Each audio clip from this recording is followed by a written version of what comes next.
কোন মুখে আল্লাহর কাছে জান্নাত দাবি করব বলেন?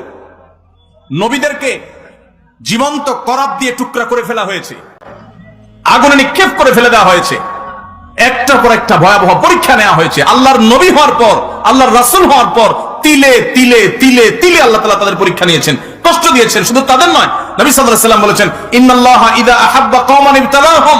আল্লাহ যখন কোন জাতিকে, কোন সম্প্রদায়কে, কিছু মানুষকে যখন আল্লাহ বড় বেশি ভালোবাসেন, তখন আল্লাহ তাদের পরীক্ষা করেন, তাদের বিপদ দেন, মুসিবত দেন, একটার পর একটা, একটার পর একটা মুসিবত দিতে থাকেন, আল্লাহ পরীক্ষা করেন। আল্লাহ বান্দার ঈমানকে পরখ করেন। আমি কিছু মানুষকে দেখেছি, তারা বলেছে, ভাই নামাজ কালাম একসময় পড়তাম না, কই দিনকাল তখন এত খারাপ ছিল না, এখন নামাজ কালাম পড়া ধরছি, হালাল হারাম বাজ বিচার করা ধরছি, সুদ ছেড়ে দিয়েছি, ঘুষ ছেড়ে দিয়েছি, 2 নম্বর পথ ছেড়ে দিয়েছি, এখন দেখি ব্যবসা বাণিজ্য সব দিন দিন নাই হয়ে যাইতেছে, সব পায়ের নিচ থেকে মাটি সরে যাচ্ছে। আমি বললাম যে এটাই হলো আল্লাহর পরীক্ষা।